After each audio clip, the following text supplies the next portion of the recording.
Shalom, party people, and welcome to the 12th C.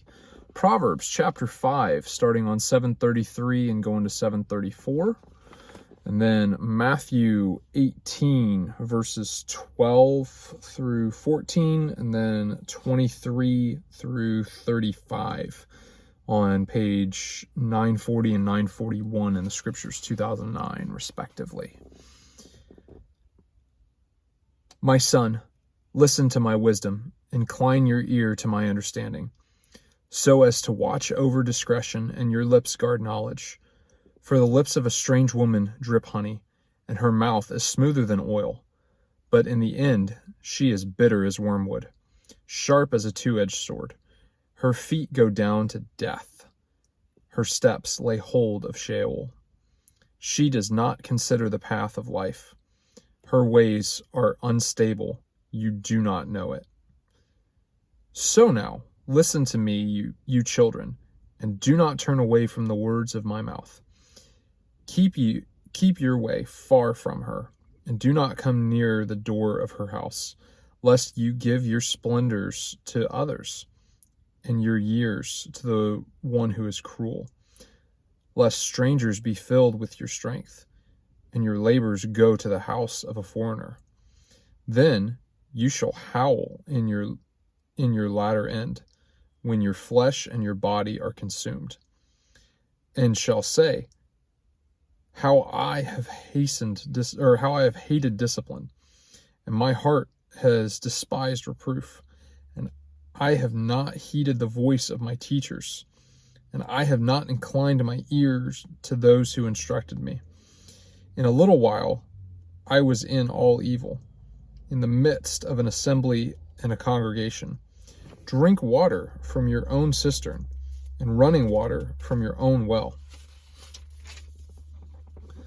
Should your springs be scattered abroad, rivers of water in the streets, let them be only your own, and not for strangers with you.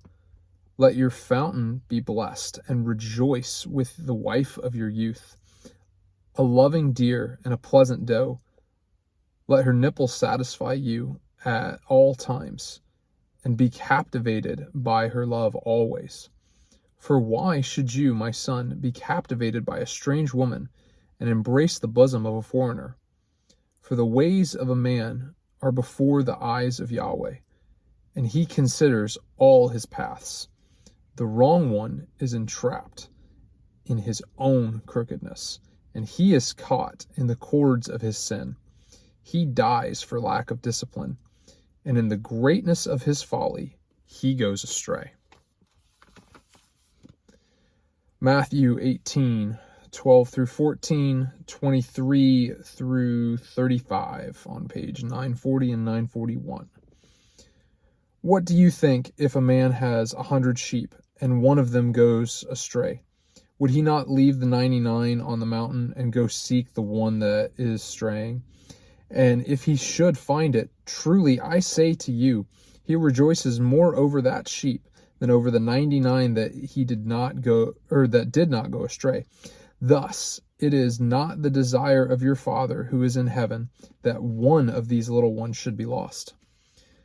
Because of this, and I'm jumping to verse 23, because of this, the reign of the heavens is like a certain man, a sovereign, who wished to settle accounts with his servants. And when he had begun to settle, one who was brought to him, who owed him 10,000 talents. But as he was unable to pay, his master commanded that he be sold with his wife and children and all he had to pay for payment to be made. Then the servant fell down before him, saying, Master, have patience with me, and I shall pay you all. And the master of that servant was moved with compassion, releasing him, and forgave him the debt. And that servant went out and found one of his fellow servants who owed him 100 denarii. And he had laid hands on him and took him by the throat, saying, Pay me what you owe.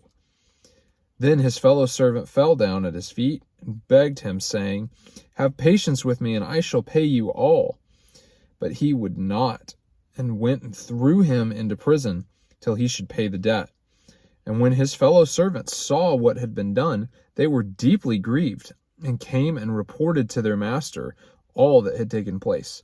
Then his master called him and said to him, "Wicked servant, I forgave you all that debt, seeing you begged me. Should you not also have compassion on your fellow servant, as I also had compassion on you?" And his master was wroth, and delivered him to the torturers until he should pay all that was due to him. So also my heavenly Father shall do to you if each of you from his heart does not forgive his brother his trespasses. Go do hard things.